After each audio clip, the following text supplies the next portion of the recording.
রাজধানীর আসাদ গেটে ফিলিং স্টেশনে আছেন সহকর্মী সাইফুল ইসলাম, সরাসরি যাচ্ছে তার কাছে।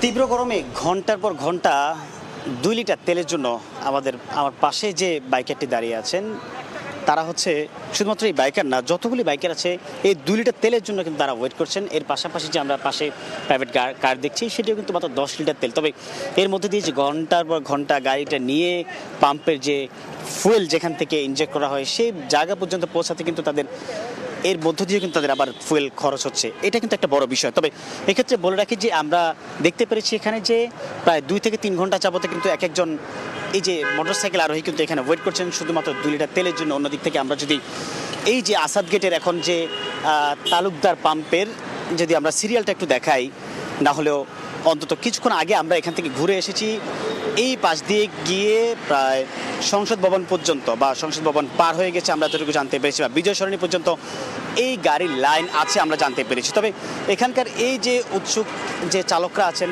তাদের একটাই চাওয়া, একটাই দাবি, তাদের ফুয়েল যেন তারা ঠিকভাবে পান। তবে এই যে 2 লিটার তেল অভিযোগ বা তাদের মন্তব্য রয়েছে বা চাওয়া রয়েছে, এই 2 লিটার তেলে কিন্তু তাদের হচ্ছে না।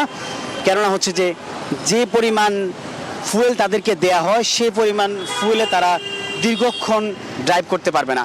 এর মধ্য দিয়ে কিন্তু আসলে যে ঘন্টার পর ঘন্টা অপেক্ষা করে কিন্তু কেউ অফিসের সময় পর্যন্ত অফিস টাইমে পৌঁছাতে পারেননি, আবার কেউ বা তাদের যে নিকটতম গন্তব্য সেই গন্তব্যে কিন্তু আসলে পৌঁছাতে পারেনি।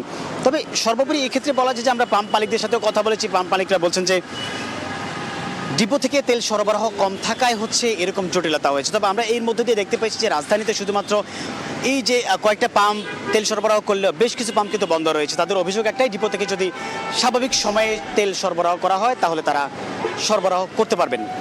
এই ছিল আমার কাছ থেকে পাম্প থেকে তেল সরবরাহের সর্বশেষ খবর। সরাসরি যুক্ত ছিলাম রাজধানীর আসাদ গেটে।